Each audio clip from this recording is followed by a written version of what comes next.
नमस्कार, मैं करण पवार डॉक्टर नरेंद्र भिवापुरकर अंध विद्यालय अमरावती महाराष्ट्र से हूँ। कक्षा 10वीं में पढ़ रहा हूँ।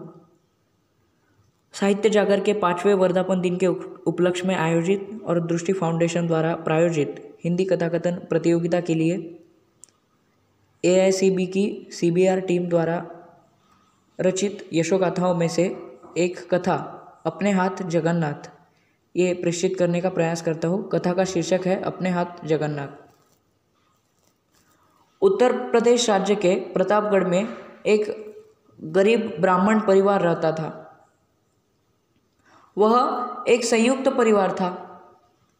माता पिता के अलावा परिवार में 2 भाई और एक बड़ी बहन थी, जिनकी शादियां बहुत पहले ही हो चुकी थी, जिसके कारण माता पिता उन तीनों की ओर से निश्चिंत थे। लेकिन इनके अलावा परिवार में एक लड़की थी जो जन्म से ही दृष्टिबाधित थी। उसका नाम प्रिया था। प्रिया देखने में सुंदर थी, लेकिन वह दृष्टिहीन थी, जिसके कारण वह हमेशा दुखी रहती थी और केवल अकेलापन ही उसका साथी था। प्रिया का किसी भी काम में मन नहीं लगता था।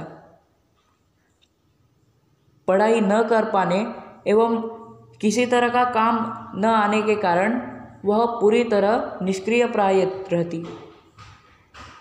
उसके माता पिता को बहुत दुख था कि वह दृष्टिहीन होने के साथ साथ अनपढ़ भी थी। ऐसे में माता पिता को उसके भविष्य के बारे में काफ़ी चिंता होती थी। इसकी शादी कैसे होगी, कैसे इसका घर बसेगा आदि।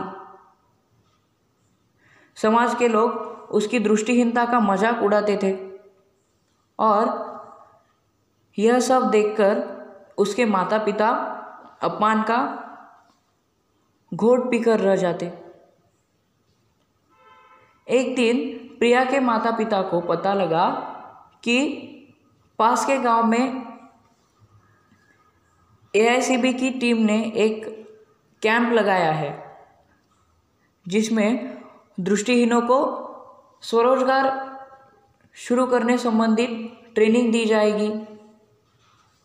पहले तो उन्हें विश्वास ही नहीं हुआ, लेकिन शिविर में जाने से कोई नुकसान तो था नहीं।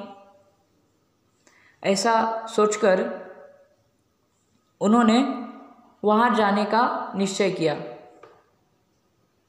यह पहला अवसर था जब लाभार्थी के माता पिता खुद मदद मांगने आए और AICB की टीम से अपनी दृष्टिहीन बच्ची के लिए सलाह मांगी।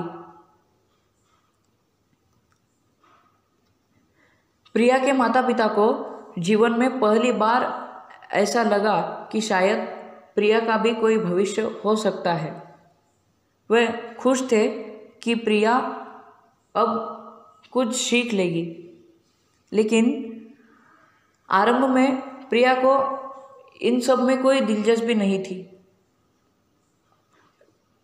लगातार मिलते अपमानों ने उसके मनोबल को तोड़ ही दिया था। वह मान चुकी थी कि दृष्टिहीन होने के कारण उसके जीवन में कुछ भी अच्छा नहीं हो सकता। परंतु AICB के कार्यकर्ताओं ने धैर्य दिखाया और प्रिया को बड़ी मुश्किल से प्रशिक्षण के लिए राजी कर लिया। एक बार प्रशिक्षण आरंभ होने की देर थी। प्रिया ने जल्दी आत्मनिर्भर होने के लिए सभी आवश्यक कौशल जैसे अपने आप चलना फिरना, खाना बनाना, घर के कामकाज करना आदि सीख लिया था। अब प्रिया में आत्मविश्वास के अंकुर फूटने लगे थे तथा धीरे धीरे उसे स्वयं को अच्छे से मेंटेन करने और सबके साथ अच्छी तरह से पेश आने का महत्व भी समझ में आने लगा। स्कूल न जाने के कारण उसे गणित और गिनती नहीं आती थी। शुरू में थोड़ी तकलीफ हुई, लेकिन मास्टर जी और स्टूडेंट की जोड़ी ने खूब मेहनत की और उसने रोज़मर्रा के काम करना, करेंसी पहचानना, पैसों को गिनना तथा हिसाब किताब रखना अच्छी तरह से सीख लिया। प्रशिक्षण के दौरान AICB की सचिव गौरी सेन नियमित अंतराल पर प्रिया से मिलकर उसका उत्साह बढ़ाती रहती। एक महिला होने के कारण प्रिया उनके साथ बहुत सहज महसूस करती।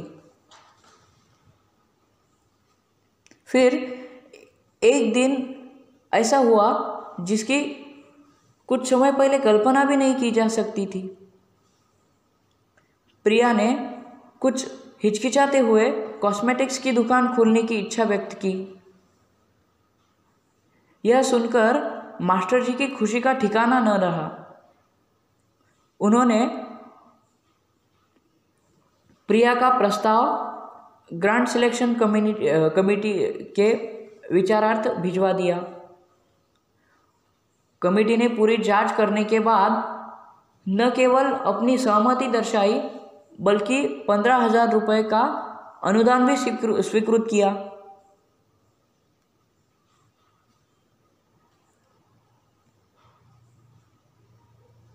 परिणाम यह हुआ कि कुछ ही दिनों बाद प्रिया ने अपने घर के एक कमरे में कॉस्मेटिक्स की दुकान खोल ली। परिवार वालों ने भी उसका पूरा साथ दिया और AICB ने साइड मनी देकर मदद की। प्रिया धीरे धीरे अपनी दुकान में रोज़मर्रा की ज़रूरत का कुछ सामान भी बेचने लगी। दुकान में सामान बढ़ा तो बिक्री भी अधिक होगी और अधिक बिक्री से प्रिया का मुनाफा भी बढ़ने लगा। अब उसके मनोबल तथा आत्मविश्वास दोनों को ही मानो पंख ही तो लग गए थे। अपने जीवन में आए इस परिवर्तन के लिए प्रिया AICB की सेक्रेटरी गौरी सेन को कोटि कोटि धन्यवाद देती थकती। उसके माता पिता बहुत दुआएं देते।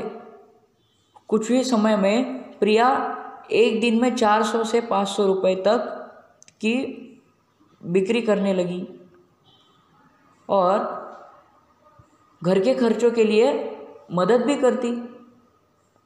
पूरी तरह दूसरों पर निर्भर प्रिया से परिवार को सहारा देने वाली प्रिया तक का सफ़र AICB की निस्वार्थ सेवा की एक मिसाल है।